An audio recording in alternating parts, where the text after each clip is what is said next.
আমার ভাইরা হাতটা উঁচা করে আল্লাহর দিকে তাকায়া জোরে বলেন আল্লাহ।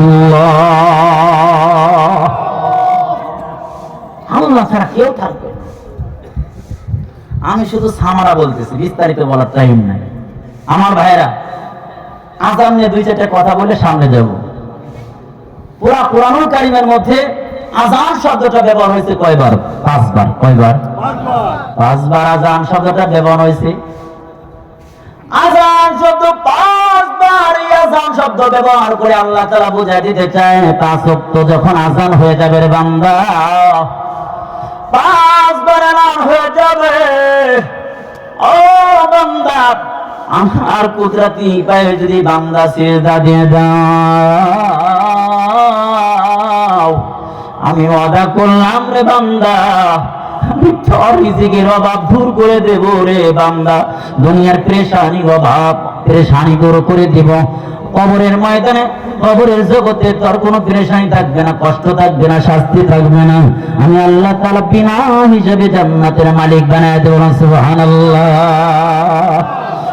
বন্ধু রে, আল্লাহ রাব্বুল আলামিন আযানের মধ্যে শব্দ দিয়েছেন, নির্বাচন করেছেন 50টা শব্দ। আযানের মধ্যে শব্দ কয়টা জোরে বলেন? দেখছেন? আমার দিকে তাকাইবেন না, আর আগে তাকাইবেন। আমি কি প্রথমে বলছিলাম আমার দিকে তাকান? এক মাহফিলের মধ্যে বিড়াল ঢুকছে, মাহফিল শেষ, বিড়ালে মাহফিল হয়েছে। চিন্তা করছেন? এই অবস্থা। আর যদি কেউ আসে, কে গাইলো? আরে মেয়ে আমি বক্তা, এখন আপনাদের উস্তাদ, আমি ওয়াজ করছি, আমার ছাড়া কে গাইবো? যে আসা সুবিধা আমার দিকে তাকা থাকবেন। ঠিক কিনা? রাগ হইলে পরে যারা তাতে কি আসবে না, আগামী বছর দাওয়াত দিবেন না, তাতে কি আল্লাহু আকবার বলেন। আযানের মধ্যে শব্দটা কয়টা নির্বাচন করেছেন আল্লাহ? 50টা। কয়টা? পিছনের বলেন সবাই, কয়টা? 50টা। আযানের মধ্যে শব্দ কয়টা? 50। আল্লাহ রেখে বলে বান্দা, পৃথিবীর কোন নবী আর পয়গম্বরকে আমার বাড়িতে দাওয়াত দেইনি, আনি নাই। মুসা পয়গম্বর, জলিল কদর পয়গম্বর, আমি তারে আনি নাই। আমার লগে কথা বলতে চেয়েছিল তোর পাহাড়ে, আমি কথা বলেছি, আমি তাও দেখা সাক্ষাৎ দেই নাই। পৃথিবীর কোন পয়গম্বর আরশে আযীমে আমি আনি নাই। আমি আমার হাবিবকে এত ভালোবাসি, আমার নবীর মনটা যখন খারাপ হয়ে গেছে, কেন গো খারাপ হইল? আমার নবীজির যখন বিবি মারা গেল, খাদিজাতুল কুবরা, খাদিজাতুল কুবরা বিবি কেমন বিবি ছিলেন? এমন অর্ধাঙ্গিনী, অর্ধাঙ্গিনী মানে যেন অর্ধেক অঙ্গ।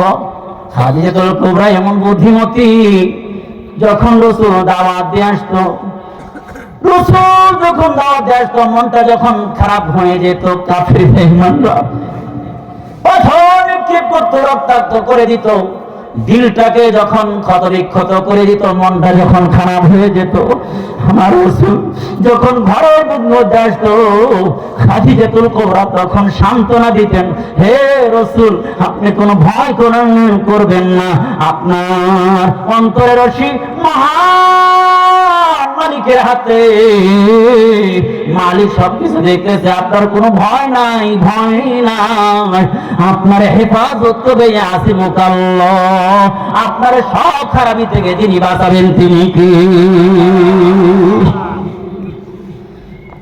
রাসূল গভীর রাত্রিতে কাফির বেঈমানদের বাড়িতে গিয়ে দাওয়াত দেয়। রাসূল দাওয়াত দিয়ে যখন হাঁটি হাঁটি পা পা করে দাওয়াত দিয়ে তার মধ্যে দাওয়াত মিশন শেষ করে রাত্রিতে যখন 3টা 4টার দিকে ঘরে বাড়িতে ফেরে, খাদিজা বলে, ছোট্ট আওয়াজ দিয়ে যখন খাদিজা বলে, কারণ চতুর্পাশে মুনাফিক কাফির বেঈমান যেন আঘাত না করতে পারে, না বুঝতে পারে। গোপনে গোপনে রাসূল 2.5 বছর পর্যন্ত মানুষের মধ্যে দাওয়াতের মেহনত চালাইছেন, দাওয়াতি অভিযান চালাইছেন। আমার নবী গভীর রাত্রিতে সিঁড়িকে বলে, ইয়া খাদিজা, হে খাদিজা রে, খাদিজা একবার আস্তে করে বলতে দেরি হয়, সঙ্গে সঙ্গে খাদিজা দরজা খুলতে আর দেরি হয় না। বলুন না সুবহানাল্লাহ। আমার নবীজি কি বলে, খাদিজা রে, কিসের তুমি আমার দরজা এত তাড়াতাড়ি তুমি দরজাটা কেমনে খুলে দিলা? বলো দেখি। শেষ রাত্রিতে যখন মানুষ ঘুমের ঘরে থাকে, গভীর ঘুমান্ত অবস্থায় থাকে, বলো দেখি ৩-৪ ডাক না দিলে সে ঘুম থেকে উঠতে পারে না। আর তোমার আমি একবার ডাক দিলাম, ডাক দিতে দেরি হয়েছে রে খাদিজা, তোমার দরজা খুলতে দেরি হলো না কেন রে খাদিজা? খাদিজা চোখের পরিস্থিতি কামদার বলে, হে রাসূলুল্লাহ, আপনার বাবা নাই, আপনার মা নাই, কি আপনার সান্ত্বনা দিবে? কি সান্ত্বনা দিবে? আপনি যখন আপনার মায়ের উদারে ছিলেন তখন তো আপনার বাবা দুনিয়া থেকে চিরতরে ইয়াতীম মারা চলে গেছে গো। আপনি দুনিয়া আসেন, হাঁটি হাঁটি পা পা করে চলাফেরা উপযুক্ত হয়েছেন, হাঁটতে পারেন, তখন আপনার মা দুনিয়া থেকে বিদায় নিয়েছেন। রাসূল, আপনাকে সান্ত্বনা দেওয়ার নাই? আমি বলেন দেখি আপনার বান্দাঙ্গিনী হইয়া কেমনি আমি ঘুমায় থাকতে পারি? না, হতে পারে না। আপনি রাসূল হইয়া, আমার স্বামী হইয়া মুক্তার প্রান্তরে দাঁড়ায় এরকম ভাবে মানুষের দ্বারে দ্বারে গিয়ে দাওয়াত দিবেন, আমি খাদিজা গাই দিয়ে কম্বল গাই দিয়ে ঘুমাবো, এটা হতে পারে না। আপনি যখন কাফের বেঈমানদের মাঝে যখন দাওয়াত দেওয়ার জন্য যান রাসূল, তখন আমি এই যে চৌকাঠের উপরে দাঁড়াইয়া আমি দরজার সাথে হেলা যে আমি তখন দোয়া করতে থাকি, আল্লাহ গো, আপনার হাবিব মানুষের মাঝে দাওয়াতে অভিযান চালাইতে গেছেন, দাওয়াতের মেহনত করতে গেছে, মুসলমানদের মধ্যে মুহাম্মদ আরবির দাওয়াত যেন গ্রহণযোগ্য হয়ে যায়। আরে কাফের বেঈমানদের দিলের মধ্যে হিদায়াত যেন তুমি খুলে দাও। এই